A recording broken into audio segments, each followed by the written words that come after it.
Did you know you can sponsor your favorite podcast on the Spin Market Podcast Network? Hi, everybody. I'm Peter Stockdale, host of the Spin Market Report. In quarter one of 2026, our podcasts had over 300,000 views across all platforms, totaling 1,500 hours of watch time. So whether you're promoting a product, a service, or a special event, we can help you reach the audience that matters. Get more information on how to sponsor your favorite podcast on the Spin Market Podcast Network at spinmarket.com. That's Spin Market with 2Ks.com. Spin Market, your business, your message, our platform. It's the Spin Market Report. Here's your host, Peter Stockdale. All right, we are back with another guest in here. It's Marketing Monday at Spin Market, the Spin Market Report. Make sure you like, subscribe, and share, all the good stuff. This week we're sitting down with Kadin Walter. Kadin, Mackenzie actually found you online. We were looking for people to interview, and somehow or another she stumbled across your stuff. And I when I first pulled it up, I was like, I really don't know anything about this, so let's bring you in and talk to you about it. You have the Workin' Walter Farm. I'm going to have the websites down below. But how about you introduce yourself and talk a little bit about Workin' Walter Farms? Like, what is it? Where'd you grow up? Who are you?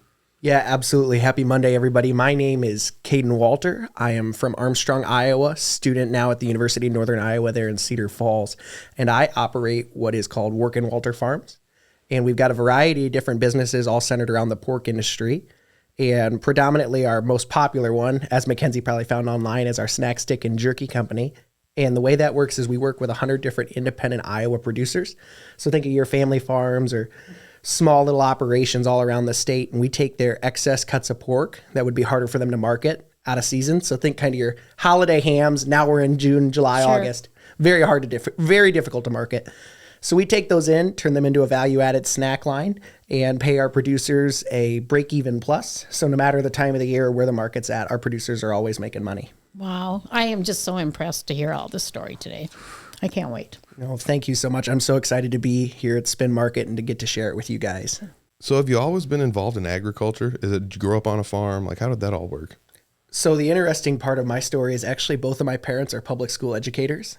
And when we were 12, my grandfather moved home with his independent sow operation. And he passed shortly thereafter, moved home and passed 6 months later and left me with that operation to run. And so from about 12 to 17, I ran an independent swine farm in Sway City, Iowa. Oh, wow. That's wild. And so, you know, it's a little bit of that first generation, but also like sixth generation in ag, you know, sixth generation once removed is what I always tell That's what makes everybody. this so fabulous to hear the story. So we had to kind of make a decision that we want to keep our family operation, and how are we going to make the steps to do that? And I was always very entrepreneurial as a kid, and I was like, I'm going to jump in, and had some great family support, and I've been really, really blessed to keep that going. When I graduated high school, I took an internship, so we moved the sows off the farm to give me a little bit of freedom to move and take college opportunities and some work opportunities as they arose. So we don't have anything on the home farm right now, but we'll soon to be here when I graduate in May. I'm like already plotting. Have you always been involved in business? Have you were you growing up, I got to have lemonade stands? Like, it just seems like as an entrepreneurial person, you just like have always had this kind of thing. I mean, there was always a hustle. Like I remember marketing firewood in elementary school because my great grandpa helped do a lot of tree trimming. And so I remember just sitting out there hustling firewood at 50 cents a piece, trying to get some stuff moved at the local campground. I mean, there was always something to be involved in business in my lifestyle. Awesome. That's really fun. I mean, like, I always think about myself just growing up mowing lawns, but like, I mean, it was just because I had to, basically. It wasn't really an entrepreneurial thing. So my first experience in direct marketing ag products was I had chickens in middle school. So we got a booth at the local farmer's market, and I'd go in with a dozen of eggs every week and sell them. And in hindsight, like on my best week, I probably made $25, you know, but it was great learning experience. Taught me how to talk to people, taught me how to manage money effectively. Mm-hmm. There was, like I said, always something going on. So at what point in time did you start working Walter? Because I mean, that's kind of why we brought you in here. Like, Where does the name come from? Like, how's the nexus of all this going to happen? Yeah. So when I graduated high school, and like I said, I moved all the sows off my independent operation back home. We then had all of our contracts still for all of our fat hogs. And I was like, well, I'm going to have to market these somehow. Like, I can't just leave my purchasers high and dry. So then I went to my few buddies, independent producers, and I was like, hey, you got some extra pigs here. How can we keep my contracts so then they don't evaporate and go somewhere else? Because we found that once you lose a contract in the niche deal, they go to the commodity market and then we never get them again. So I started that. Actually, I was living in Texas at the time on an internship there for 8 months, and I was marketing pigs from producers back home to keep my contracts full. One thing led to another, and we really grew that company with a high amount of velocity. That blossomed. I think I was 19 or 18 in 2024, and we had our best quarter ever. And right after that, it all kind of went downhill. Just lost a couple contracts in there, a little seasonal downturn. And I was like, oh, wow, well, I've got this capital in from this great quarter. What am I going to do? And then that's where we got the idea to begin the jerky company, and as a way to keep our demand flat year round. So then we weren't kind of at the whims of the market. It's understandable. I think the thing that makes this interesting to me is, I worked in the meat industry to an extent for like 10 years. And I think what people don't understand is like some of these larger producers kind of have leverage with like the larger companies and things like that. So they have all these guaranteed contracts that are out for years. The market swings don't necessarily impact as much as some of these smaller people. And that's kind of what you're doing, is you're filling in the gap here for some of these smaller people to. Well, what we really built our name on in the live hog marketing is there were a lot of producers that were on a flat contract. So say we have to market 1 truckload of pigs every single week, and we know that. But they'd have to overproduce to guarantee that truckload, because as everybody in here knows, the market is very fickle and producing live animals is not always a guaranteed game. So they would overproduce to guarantee that market for their customer and their end user. Well, then they had excess pigs.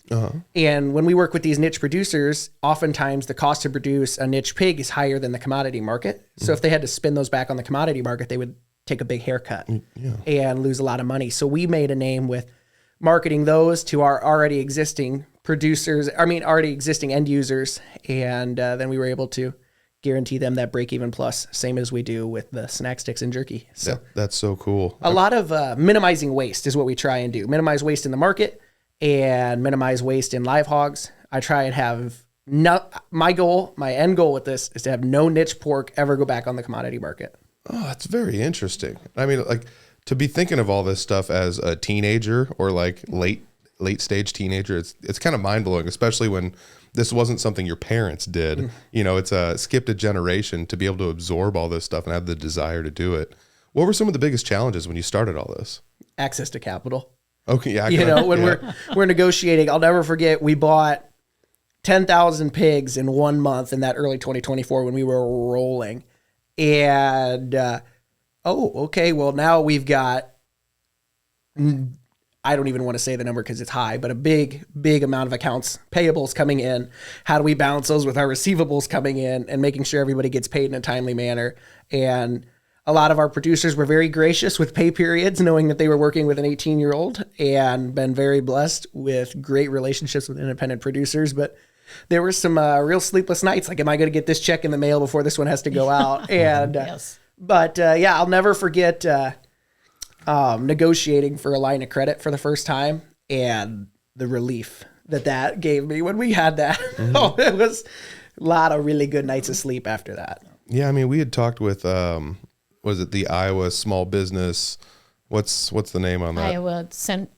Central Iowa Center for Economic Success. Bingo. So that was actually something he brought up, was actually the access to capital was something that for small businesses was always one of the most difficult things. So definitely hitting back home on a topic we've covered before. So it's nice to see that what he had said is something. I mean, it's a difficult scenario for anyone to be in. I didn't go through traditional capital. That's one part of my story that I'm very passionate about. Is I worked directly with a venture capitalist to secure a line of credit.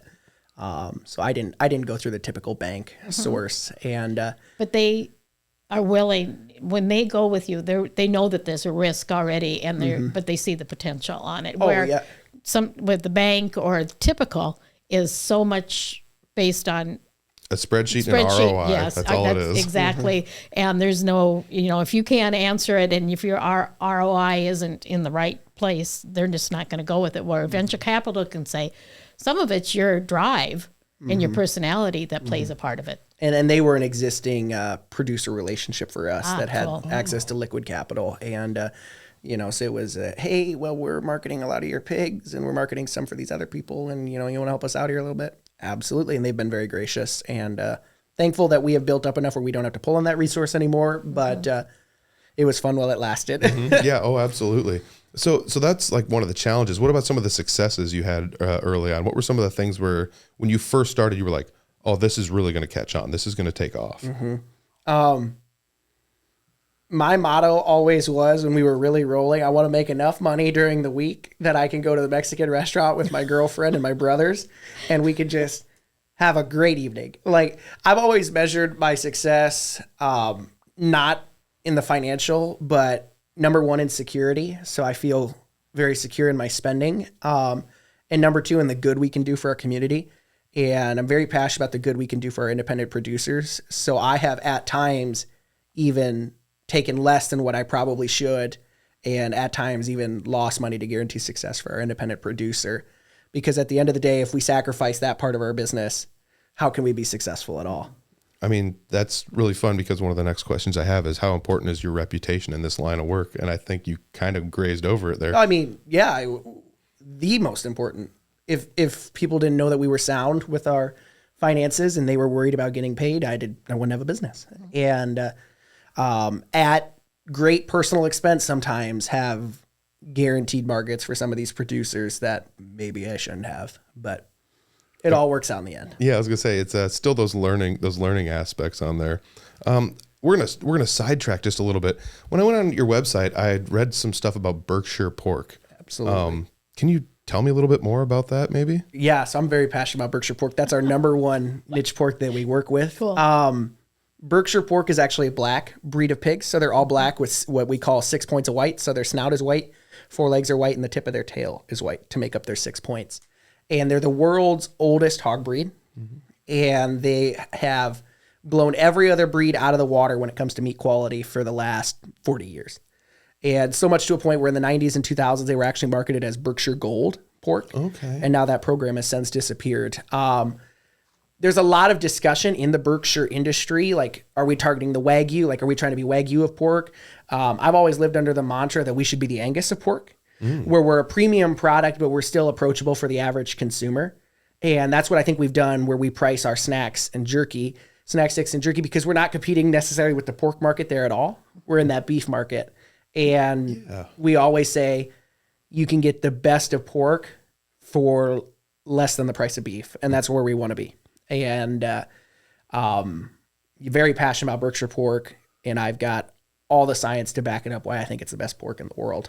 I do think you brought up another good point where, like, a lot of people think, meat stick, okay, it's beef, or jerky, it's beef. Mm-hmm. It's like and I'm not someone that will go out every night and just like eat a pork chop, but I'll tell you what, if I'm going to go reach for jerky or a stick, a lot of times the pork sticks, ironically enough, for some reason, are like my favorite. Well, and that's fat content, that's water holding content. There's a lot of science in there why I think it's better. So with the Berkshire pork specifically, we have a higher pH by 2 to 3 points than even commodity pork does. So we read on the beef level of pH. And you can even see that in a Berkshire pork chop, how much darker it is than a commodity pork chop. I wish I would have brought some. Dude, I tell you, after cutting meat for 10 years, when I looked that up on your website, I was like, this looks like some good pork, because I've dealt with, the mass produced stuff in my line of work. Yeah, and we have been so fortunate to have a lot of success stories from new producers. We lined up a producer in North Carolina one time, and he'll be watching this podcast. He's two great friends of ours. And I'll never forget him calling me. We were still on the way home, and they started cutting the first carcasses. And he was so excited. He was almost giddy. He goes, Kadin, this is the best pork we've ever had in our operation by far. And it rivals a lot of the beef that we have here. And I'm like, yes.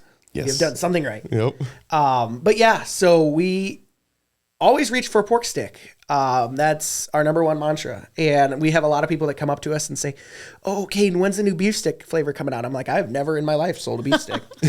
I've never sold one. I will never sell one. We only sell pork snack sticks. Yeah. Nope. Good for you. What a great comeback. A lot of people are like, Kadin, you have a beef jerky company. I'm like, no, I don't.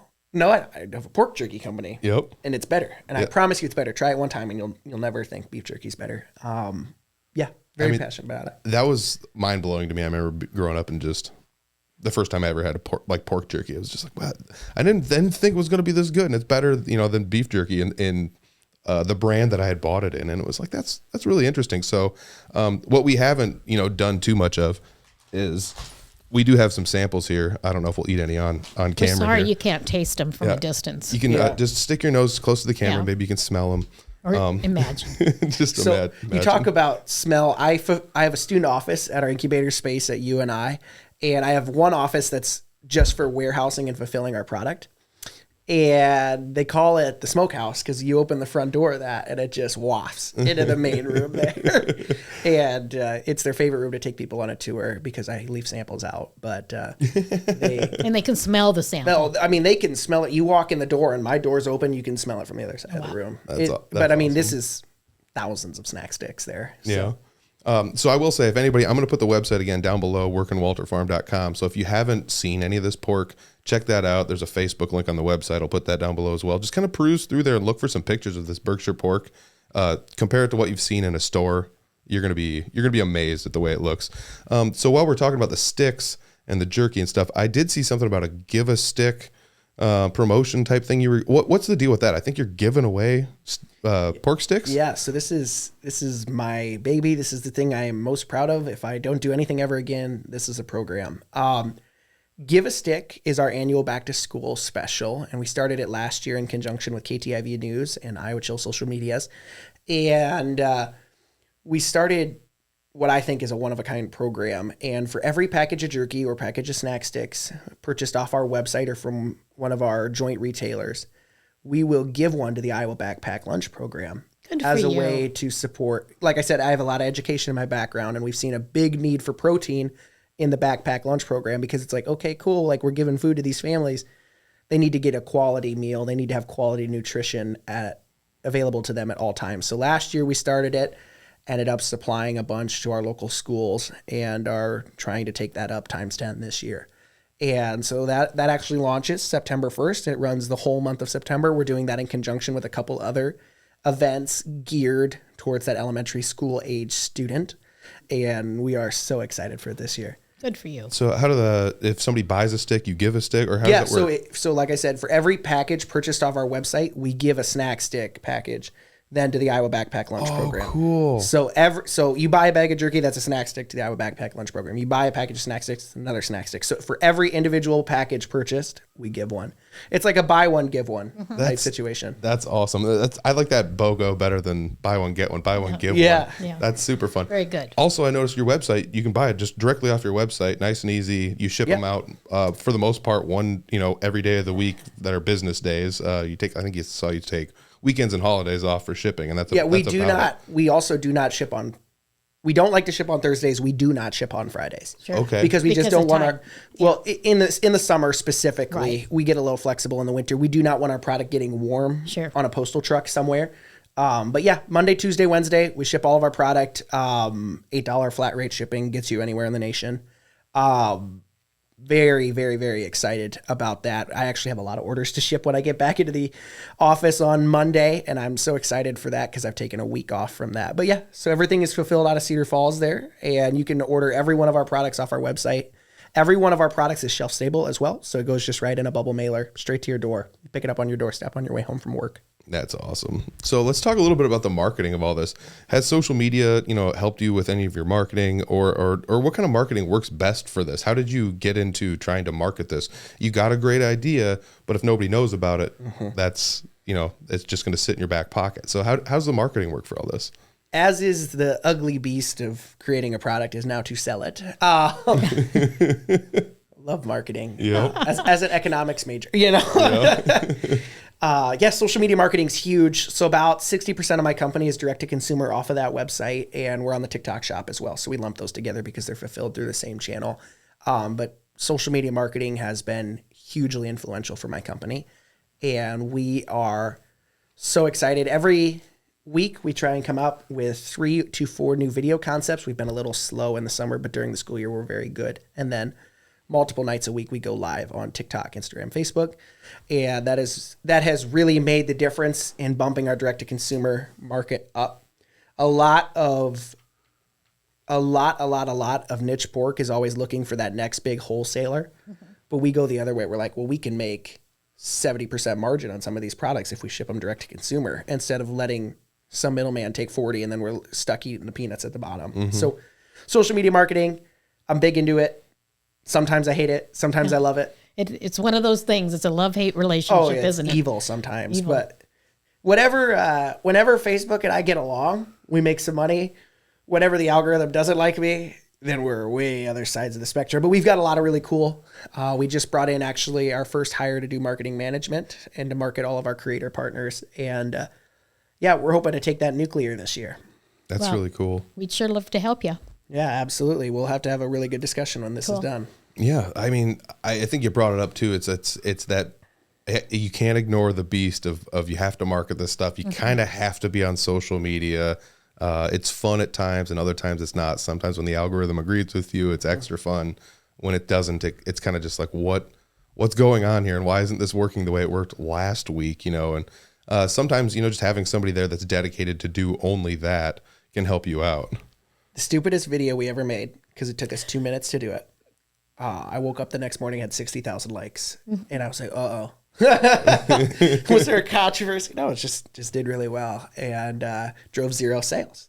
And I had a video that had 6 likes and drove the most amount of sales I've ever had. Thank you so much for saying that, because people don't realize that just because you have 60,000 views does not mean that you're actually going to sell something. I could write the book on virality and success in social media marketing are very different. Now, going viral, does that help? Absolutely. But you can be super successful and not have ever gone viral once. I have seen it 100,000 times. Yeah, I would honestly say like one of the podcasts that we produce here is a good example of that. They've never had anything go over 20,000 views or anything like that, but it is a steady and consistent climb to the top they've done for the last couple of years, and now to the point where we can like monetize basically just some of their social media almost. It's getting close to that aspect, all from just running a podcast and never once going viral. And something that we're big on in our creative process is tofu, mofu, bofu. So top of funnel advertising, middle of funnel advertising, and bottom of funnel advertising, where you're top of funnel, you're just trying to get views. Middle funnel, you're trying to convert your viewers to followers. And then the bottom of your funnel, where you're trying to convert your followers to sales. And so we try and always structure our posts around, well, does this create views, or does this create followers, or does this create? And then when we do that and we go to do paid advertisement, we're always thinking on that model. And that's the rubric for how we create social media advertising. And, I wish I could write the book on that, but I'm not near as smart. I've got a lot of friends who are really good at that, and I've been so blessed to get to work with them. But yeah. Let me ask you another weird question then, since we're kind of on this social media topic. Word of mouth. Does word of mouth work still? Oh, yeah. I mean, coming from small town Iowa, I wouldn't have a business without word of mouth. And early traction, I'll never forget our first $1,000 day on the website was when we launched our snack sticks for the very first time. And we did free stick. No purchase obligation necessary. I drove around with my brother one day and we just dropped off snack sticks knowing that people would never just buy one snack stick. And so we were so excited for that, and word of mouth pushed all of that. I mean, that was before we did any social media. Our social media, we really fully launched in February. I mean, we used to do some like small static Facebook ads and whatnot, but nothing to any success like we do now. I didn't even have my own brand my own brand TikTok until February, and now that's our largest online sales channel.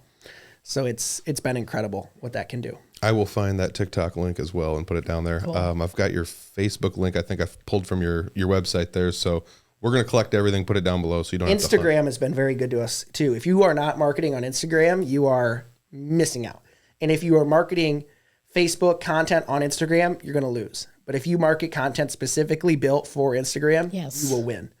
You're bringing up so many good points out there as to understanding the different marketing platforms and understanding how you have to market in those platforms, which people think, okay, well, if it worked on Facebook, it's going to work on Instagram. And that's not the truth. Will not work on Facebook, will not work on TikTok, will not work on Instagram. You have to have different creatives for every.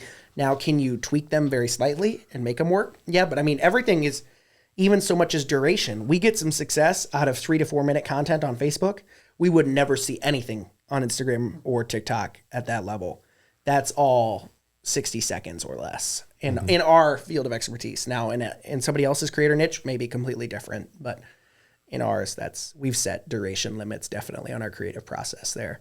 LinkedIn ads, awesome. Maybe the highest ROI ads you can take right now. Now I have a fun story as a youth founder that I can push out on there, and that does well.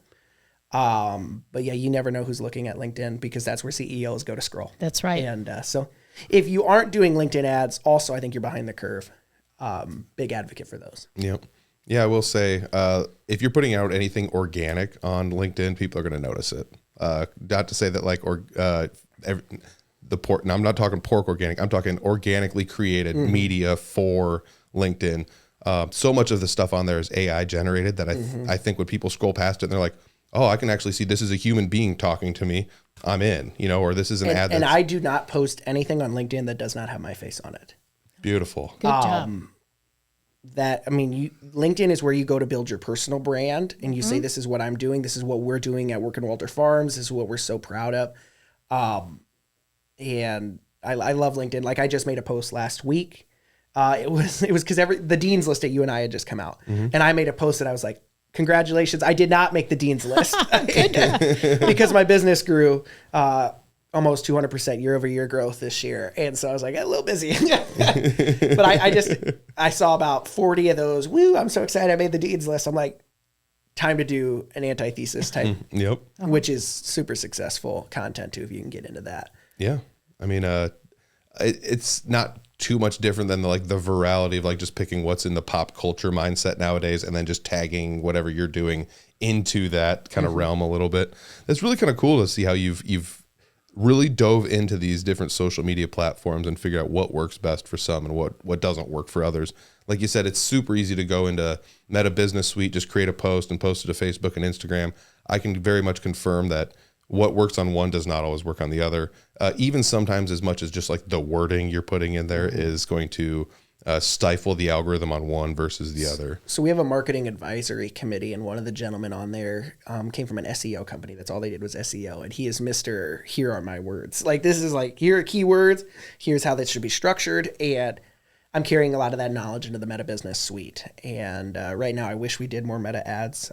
I do. I wish we understood it enough. We will get there within the next 6 to 8 weeks. But all of our content at this point has been all organic. And so all of our success has been that way. As we research, we've trialed different advertisers, but have not found the recipe just yet. We've got some organic success. So now we're going to figure out how to pipeline that over to paid success and target some of those consumers. But, like I said on LinkedIn, 96% of my impressions were non-followers. Oh, cool. That's a lot. and I had 60 follower likes. So I thought we had a good week. That's awesome. That's crazy. So if you're going to give advice to somebody that's maybe thinking about starting a business, maybe they're a youngster listening to you, maybe there's somebody my age that's just I might actually try and kick the tire on this. What advice would you give them? Where would be a good place to start? I'm going to give you the secret. This is the secret to starting a business. The secret sauce. This is right here. You pick up your phone and you call people and you say, hey, I have a question. Do you have 20 minutes of time? I have never found anybody that's told me no. Never in my life have I ever run into somebody where I'm like, hey, I'm a young person here at the University of Northern Iowa, young person here at Iowa Lakes. I'm starting a business. I have a question for you about marketing. I have a question for you about operations, question for you about packaging. I'm stuck here. Pick up the phone, start calling people. If you don't know them, introduce yourself first and say, hey, my name's Kadin Walter. I'm with Workin' Walter Farms. I have a question. I think you might be able to help me answer it. And if you don't know the people, start calling people and start asking for the people. I think you're 3 steps away from everybody in the world and you don't even know it. Oh, love it. So yeah, great story. The secret sauce is your phone. You already pay for it anyways. That's going to make you the most money by far. Do you think some of that has to do with putting the the questions and the expertise back into the person's like, I don't know, realm of knowledge. Like you're not calling somebody saying, give me all your secrets. You're saying, hey, I'm stuck here. What do you know about this? Can you help me? And you're actually giving the other person the opportunity to display their expertise in this. Do you think that it makes people more viable than if you were to just call somebody and be like, I've got pork sticks, buy them from me, you know? So it's push versus pull, I think. Yeah, absolutely. And that's something we're very big on is pushing and pulling the rope. You're going to have a lot more fun when you're pulling the rope towards you. But you can't just show somebody a mountain and tell them to move it for you. But if you had a boulder and they're like, yeah, I can pick that up. And they're going to help you pick that boulder up, toss it out of your path, and you're going to keep going. And that's how you're going to get all the way up the mountain. And one person at one step, next step, you're another person, next step, you're another person. And oftentimes you can go back to those people for questions. And a lot of times is I'll get calls back like 3 days later. Hey, did you solve that problem? Do you have any more questions? Yeah, because I'm an idiot. If you're volunteering your time, I'll take an hour at least, and have been so fortunate to have really good people. There was a gentleman, he said something today. He goes, the reason I pay it forward is that somebody went out and pulled a stone out of my path I didn't know was there, and it kept me from tripping. Very good. So always pay it forward. So if you have any questions, my website will be in the description here. My phone number is on my website. You call me at any time. And I'm always around my phone. I'm one of them Gen Zers. And unless I'm in class, I can't do that now. I made a promise to myself, no more phone calls during class. But other than that, I will be there to help you. Your professor is very happy that you made that decision. Yeah. Cool. What's one of your habits you think that helped you become successful at this? You seem like somebody that is very driven first and foremost, but at the same time, you've got to have some personal traits or some habits that helped, move this along and help you be successful. Do you think you can identify some of those? I'm very type B. I am, judging by I missed my appointment here yesterday because I did not review my calendar because I've not been at my desktop. Number one big thing, and this is why I missed my appointment yesterday, is because my favorite thing I've ever done is at my office at UNI, I print off my Google Calendar every week and I put a sheet on my desk and I hang a sheet on my door. And if anybody wants to schedule time, they can go on there and write it on a piece of pen with a pencil, and I will see it every night because sometimes I'm in my office at 11 p.m. Sometimes I'm in there at 11 a.m. Such a wild ride at this age, starting a company. But I will always see it then if somebody pencils something in, instead of maybe I'll miss an email. So if somebody goes on there, pencils it in, and then I always keep track of that on my desk, and I try and keep one in my Padfolio as well, just so I always have my schedule handy. So if I schedule something during the week, odds are I'll miss it, but if I have a week in advance, I know I'm good for it. Right. But yeah, so that's my favorite thing I've ever done to help curb my type B personality. And I don't know, wake up early sometimes. During the school year, I'm much better at that. Try and be up at 6 a.m. and in my office for 2 hours before my 9 a.m. class, just to make sure if I can have all my emails responded to and everybody can wake up to an email from me, then I'm going to have a response by the time I'm back in my office after class hours. That's good. That's really good. I think I think a lot of this is just your personal drive. You just have this mindset of like you said, even if the boulder's in your way and you can't have somebody else, move it for you, you're just going to move it yourself and figure out a way.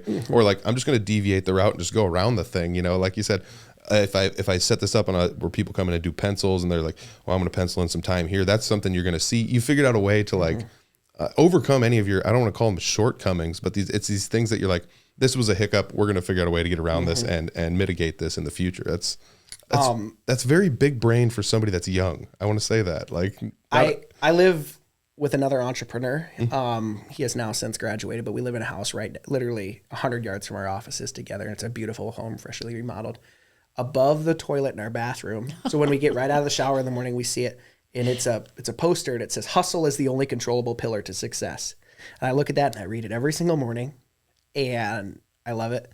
And then something I'm big on is my faith as well. And so I do one-on-one time with my Lord and Savior every night. That's been very, very influential for me as well, to help refresh my day, lock my phone up.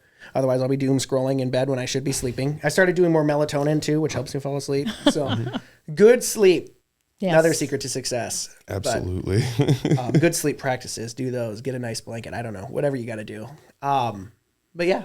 Let's say somebody's interested in working with you. Let's say that maybe they're a pork producer. Maybe they've got an outlet for some of these snack sticks or something. If somebody has any questions for you in this realm, is it the best just to, like you said, go to your website, kind of click? Yeah. We have a couple different options on my website. Obviously, my contact field is at the bottom of every page on my website. We also have a form you can fill out if you want to be a retailer or a partner or a producer. So we've got those 3 different options there as well. If you want to be a pork producer, the best way to do it is to call me, because that'll take us at least 18 months to get started. We try to do it faster and we try to move with some velocity, but oftentimes to make sure we have all of our bases covered. Because now I've learned all the wrong things to do when starting a new deal. So now it's like, I want to do these things right. So it takes a little longer now.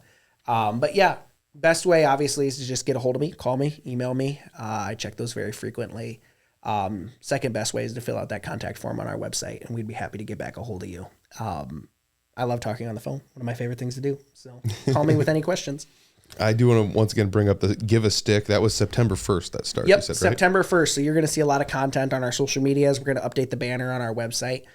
And we are very, very excited for that. So got a couple cool things going on in Cedar Falls for that, couple cool events. Now that summer's over, that's something we're really going to be focusing on the next 3 weeks here to get that rolling. All right. So that's, this will come out just before September 1st. So you got about a week. So my suggestion to everybody, go to the website, buy a package, give it a try. And when you know you like it, then you're coming back after September 1st and buying more. So that way we do a lot of flash discounts. So be watching the social medias. Really our goal is we make zero money in September. Every dollar we make goes into this program in one way or another. So either that's through a discount or whether that's through our giveaway. I mean, we end up strapping it down to nothing as a great way to turn. It's a great way to turn our inventory. Don't get me wrong. We get some benefit out of it too. But yeah, we really, really focus on helping these students, and the best way we can do that, give a stick. Yeah, absolutely. So again, that's on the website. Website info is down below. Before you scoot out of here, one of the things you had mentioned before we started recording was there's a podcast over at the Papa John Student Entrepreneurial Center. So can you talk a little bit about that maybe? Yeah, so the John Papa John Entrepreneurial Center has a podcast called Student Startups, and that's in conjunction with our student incubator space, the RJ McElroy Trust Student Incubator Space. Shout out, Mr. McElroy. Thank you for your time and donations there. Beautiful center. And I want to touch on this quick because it's such a privilege. You might have heard me talk about it earlier. Free of charge at the University of Northern Iowa. If you are a student with an in-revenue business, you can apply to get a free office space. Absolutely free of charge, no commitment. You get up to 1 year after you graduate to run your business out of. And I occupy 2 spaces, and we have a lot more spaces to give. I think we have 16 student incubator spaces, and what a blessing that is to be in such a collaborative space. We have that opportunity. We run that podcast where we can feature our students. We have some alumni come into our program to do the podcast. I will be a co-host this year as president of our Entrepreneurs Club. That's one of my responsibilities. So starting also in September, I have a busy month. We will get that rolling, and we put about one out a month. Nice. We love it. We have had so much fun on there. What's the name of the podcast? It is Papa John Entrepreneurial Center Student Startups. Awesome. I'm going to try and find a link to that. Find a link, put it in there. You will actually, the second or third episode, I believe, is when they featured me when I was brand new there. So you can see kind of where we talked about things we want to do, and now you can watch this episode and see where we've accomplished some of those things. Great. And it's a great, great comparison and contrast, and shows all the opportunities the JPEC has given me. That's super cool. I love those. Here's a glimpse 2 years ago and here's a glimpse now kind of things where you can kind of see how, with more or less words, where somebody came from and now where they're at, or where they started and where they're going, kind of a deal. I always kind of like those things. So the evolution of it, and understanding that nothing is perfect at once. It takes practice and keeps working on it. Absolutely. And you're a perfect example.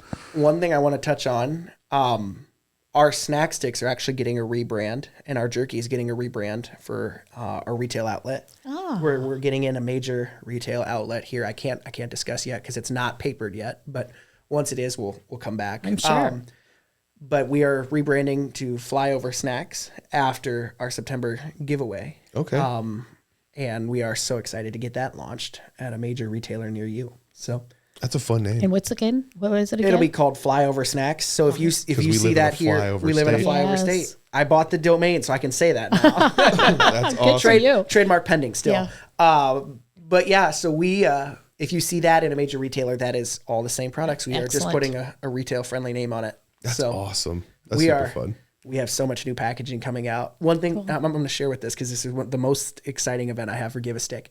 We are sending out sample labels, and it'll actually be a full snack stick, front of a snack stick. It'll be like a coloring page. Okay. And it's going to go to all our elementary partners. And we're going to have the kids design our original snack stick bag. And then we're going to do a contest where it's you pick your favorite one, and then that will be our original snack stick packaging for our first retail run. Cool. Wild. Very fun. So you're gonna have like the opportunity to have like collectors edition packages. Yeah, it'll be. Our number one goal with our marketing is to build trust, and we want to build trust with these families. What's the best way to do it? Give their kids a coloring book page. But yeah, so our very first original packaging that you see in the stores will be designed by a second grader in some rural town in Iowa. love it. I'm sure. I'm gonna buy a pack and send it to PSA and see if they'll grade it. Give Yeah. me a mint 10 on that package. Yeah, it'll be. I'll sign it too. Maybe that's what we need to do. Kadin will sign the first 10 packages of that going out, and we do a lot of fun marketing stuff. I mean, if you guys think we have it figured out, we absolutely do not. We might talk like we do, but our marketing strategy is a lot of this sounds like a good idea, and sometimes it's great, and sometimes it's not. But yeah, we are. You're so evolving constantly. Oh yeah, I mean, and you have to fit the trend. Welcome to the evil world that is marketing. Yeah. I mean, it's a necessary evil. Let's say it that way. But it's an investment that every business has to have. People, a lot of them will say it's an expense, but it's maybe under the expense line, but it's actually your investment. It's putting in your investment plan or your retirement plan. Well, very rarely can you track investment success like you can in marketing. That's true. Hey, I spent X amount of dollars. This is my customer acquisition cost. This is my average order marketing cost, and we track all those KPIs. But most businesses don't pay any attention to that. I know, and especially if you have a consumer good company. Service is a little weird, but if you have a consumer good company and you are not tracking your customer acquisition cost, your average order volume, and then money delegated to marketing, you're going to get passed by some 21-year-old who kind of looks like me. So get you a good marketer. Oh, very good. Oh, I love that. So this is fun because as we get to the end of this, I like to ask everyone the same question. Before I ask you this question, is there anything we haven't discussed that you wanna touch up on? No, I'm so excited. This has been great. So thank you guys so much for thrilled the to have you. opportunity. I would say check out Give a Stick September 1st. Be there. It'll be awesome. And we'll have all this content in, and we'll post these as short forms on my social medias as well. So follow us, please, I guess. Help us out. But makes me feel good when I wake up and I see I've got a dozen new followers after something like this. And I'd be remiss if I didn't say thank you guys so much for this opportunity. What a privilege. Yeah, we appreciate you coming in here, shedding some knowledge on this, especially, somebody that's young and so passionate about this. It's really awesome. So the last question, I ask everyone this: can you name a time in your life where marketing has impacted you in some way and you possibly didn't know it until afterwards? This could be you traveling from point A to point B, you see a billboard. This could be doom scrolling on your phone. You see an ad for something, or just, maybe you've got some Working Walter snack sticks in your hand and I don't know. What, do you have one of those? Especially, I do. Okay, here we go. This is going to be good. I already know it. This is the coolest story ever. Mom, if you're watching, I promise you this is not a true story, but everybody else it is. 21st birthday, we were out in Cedar Falls, and I was, had engaged in some recreation previously, and we have just moved into this new venue there. It's Burke's on Main Street, Cedar Falls, if you've ever been there.